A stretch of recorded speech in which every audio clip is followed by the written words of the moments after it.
Salut à tous les amis, j'espère que vous vous portez bien, j'espère que vous allez bien, j'espère que vous tenez bon au-delà des difficultés de la vie. Alors, aujourd'hui en fait j'ai envie de parler d'un sujet qui me tient particulièrement à cœur parce que en qualité de membre de la diaspora, actuellement je me sens clairement interpellé par ce genre de propos en fait.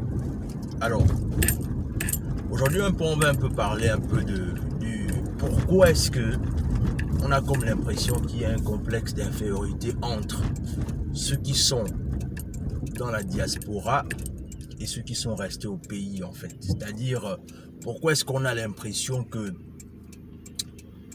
certaines personnes, quand ils sont dans la diaspora, ont tendance, je veux dire ça comment? Je veux dire en fait que pourquoi on a l'impression que ceux qui sont restés au pays ont tendance à jalouser ceux qui sont dans la diaspora en fait. C'est-à-dire alors que l'évidence c'est que on peut clairement travailler ensemble. Pourquoi il y a tout ce complexe là où en fait c'est comme si on pense forcément que ceux qui sont déjà dans la diaspora sont déjà arrivés, c'est des personnes qui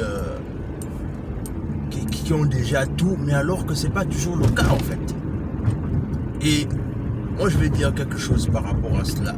C'est-à-dire, je parle de ça simplement par rapport au fait qu'il n'y a pas longtemps, il y a un compatriote, un frère camerounais qui a été assassiné par ses amis par rapport au fait que ce dernier en fait est allé avec ses amis d'enfance, c'est-à-dire il s'est réuni avec ses amis d'enfance, ils sont allés jouer au foot, et par après, ce qui est arrivé, c'est que le jeune homme a décidé clairement d'emmener ses amis en fait aller prendre un verre avec eux, et à ses frères en plus. Et par rapport à tout ça, c'est là où ce dernier va se faire empoisonner. Et moi, ça m'interpelle dans le sens là où je réalise combien de fois la vie est fragile, mais en même temps aussi, tu comprends une chose, c'est que les amis que tu as laissés au pays, parfois aussi, tu ne les maîtrises plus en fait. C'est-à-dire, il y a une chose qu'il faut comprendre et que les gens ne maîtrisent pas souvent, c'est que quand tu es dans la diaspora, quand tu as laissé tes amis en fait, et c'est là où souvent beaucoup de personnes se trompent, c'est que quand tu as laissé tes amis, c'est-à-dire toi tu es parti tu es parti en fait avec les souvenirs de tes amis en fait, c'est-à-dire les meilleurs souvenirs que tu as gardés d'eux en fait. Toi tu pars avec ces souvenirs là en fait. Tu te dis que oui, on est toujours pareil, oui on s'entend toujours assez bien, on a toujours des excellents rapports, etc. etc. Mais alors que ce que tu ne sais pas, c'est que parfois même ton ami que tu dis ton ami, parfois même est celui-là même qui est déjà en train de organiser ton décès sans le savoir. Parce que il y a ce complexe-là toujours de jalouser les autres, alors que on peut tous travailler ensemble en fait. C'est-à-dire, nous quand on vient ici, on garde ces souvenirs-là parce qu'on se dit que, mais oui, on a grandi avec tel ou tel ou tel, il n'y a pas de raison que cette personne-là nous jalouse ou bien veut nous assassiner ou bien quelque chose comme ça en fait. Mais alors que l'erreur, c'est que nous, quand on a voyagé avec ces souvenirs-là, il faut comprendre que les gens changent. Et non seulement les gens changent, mais les gens même deviennent de plus en plus dangereux. Parce qu'ils ont changé, la haine a augmenté, peut-être par rapport au fait qu'ils se sentent menés inférieurs par rapport à toi. Inférieurs par rapport à quoi? Par rapport à quoi? Qu'est-ce que j'ai que tu ne peux pas avoir? Qu'est-ce que j'ai que tu ne peux pas avoir, chers frères, chères sœurs? Inférieur par rapport à qui? Et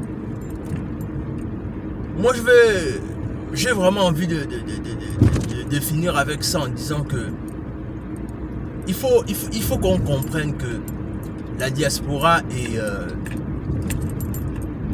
et les gens qui sont restés au pays, il faut qu'on travaille ensemble.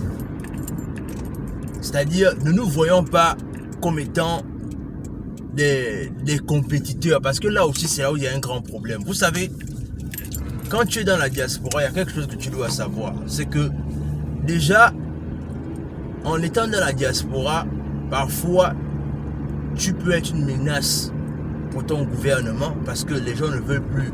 Certains pays ne soutiennent pas la diaspora. Déjà, même, il n'y a même pas des structures d'accueil pour recevoir la diaspora dans certains pays. Et du coup, on se sent encore également en danger à travers nos propres amis, en fait. Et c'est là où, souvent, c'est terrible et c'est compliqué. Parce que déjà, on se sent quelque part acculé, parce que les gouvernants nous voient forcément comme étant les gens qui sont dans la politique ou bien qui veulent rentrer dans la politique, alors qu'on n'a même pas les ambitions politiques. Et les autres encore, c'est que nos propres amis encore nous jalousent par rapport à quoi, on ne sait pas. Et moi, je veux simplement interpeller et rappeler quelque chose. C'est que il faudrait clairement que les gens de la diaspora et ceux qui sont restés au pays comprennent la nécessité d'arrêter de se jalouser, ou encore la nécessité de se dire que tu es devenu supérieur à moi. Je ne sais même pas où ça sort, en fait. Mais bref, moi je pense que dans le long terme, il faudrait qu'on comprenne ce qui est utile. Et en comprenant ce qui est utile, ça va nous permettre de nous focaliser sur ce qui est l'important. C'est-à-dire, par ce qui est important ici, il faut qu'on comprenne la nécessité pour nous de comprendre la nécessité de travailler ensemble. C'est-à-dire, arrêtons un peu de faire ce genre de choses. C'est-à-dire que c'est tellement, ça attriste tellement de familles. Vous ne savez pas combien de familles. C'est-à-dire, il faut bien comprendre une chose, c'est que quand quelqu'un est dans la diaspora, il est le représentant de son père et de sa mère. Et quand quelqu'un comme ça décède, c'est toute une famille encore qu'on plonge dans la pauvreté. Parce que parfois, il était même le plus grand relais de sa famille. Et ça, c'est terrible, en fait. Et moi, je pense que les gens qui sont restés au pays, les gens qui sont restés dans la diaspora, au lieu de faire les guéguerres inutiles, comprenons la nécessité de travailler ensemble. Dans tous les cas, ce mardi, par la grâce de Dieu, je vais faire un live là-dessus, là où on va parler un peu de ça. Donc, préparez-vous, on va faire un live là-dessus. Là où on va parler un peu de ce complexe d'infériorité ou de supériorité, je ne sais pas, qui existe entre la diaspora et les gens qui sont restés au pays. Dans tous les cas, abonnez-vous à la chaîne, partagez la vidéo autour de toi, laissez un commentaire, laissez un like. Et sur ce, on se dit à la prochaine.